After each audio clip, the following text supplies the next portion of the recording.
இரண்டாவது உலக மகா யுத்தத்திலிருந்து ஜப்பான் நாடு வெகு வேகமாக மீண்டது. இன்று உலக அரங்கில் மிக முக்கிய பங்கை அது வகிக்கிறது. அமெரிக்கர்கள் அதை கண்டு அஞ்சுகிறார்கள். சீனா சிநேகம் பிடிக்க முயல்கிறது. நம்முடைய நாட்டில் ஏன் சுதந்திரம் பெற்ற பல ஆண்டுகள் அத்தகைய கிடு மாற்றம் ஏற்படவில்லை? யோசியுங்கள்.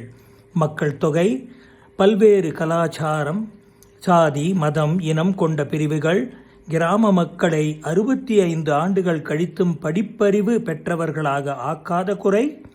ஜப்பானில் ஆட்சி செய்த கட்சிக்கு தனிப்பெரும்பான்மை கிடைக்கவில்லை. கூட்டணி ஆட்சி வரும் வாய்ப்பு தென்பட்டது.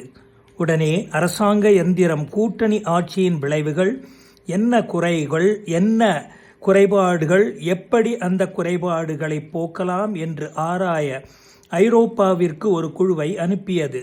காரணம், ஐரோப்பாவில் பல நாடுகள் தனிக்கட்சி பெரும்பான்மையற்று கூட்டணி ஆட்சி நடத்தி வந்ததுதான்.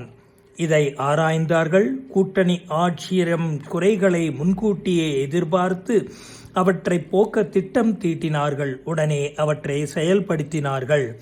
அதேபோல அமெரிக்கர்கள் நீச்சலில் தலை சிறந்து விளங்கினார்கள் என்றால் உடனே அங்கே ஆட்களை அனுப்பி ஆராய்ந்து ஜப்பானிய மக்கள் நீச்சலில் வெற்றி பெற திட்டம் தீட்டி பயிற்சி கொடுத்து ஜப்பான் இன்று நீச்சலில் சர்வதேச அளவில் வந்துவிட்டார்கள். ஜப்பானியர்கள் நம்மை விட ஒன்றும் புத்திசாலிகள் அல்ல. ஜப்பானியர்களை விட நாம் உயர்ந்தவர்கள் என்று தற்பெருமை பேசுவதன் மூலம் நாம் முக்கியமான விஷயத்தை கோட்டை விட்டு விடுகிறோமா என்ற கவலை மனதுக்குள் எழுகிறது. போரில் தோற்று ஏழ்மையில் வாடிய ஒரு ஜப்பானின் சமுதாயம் எப்படி இன்று உலகம் போற்றும் பொருளாதார தொழில் வளம் பெற்றிருக்கிறது என்பதுதான் ஜப்பானின் அதிசயம், விந்தைகள். நாம் புத்திசாலிகள் தாம், சந்தேகம் இல்லை.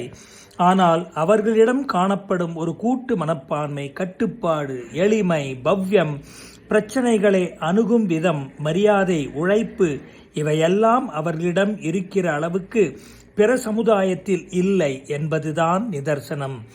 இன்னும் தொடரும். நன்றி.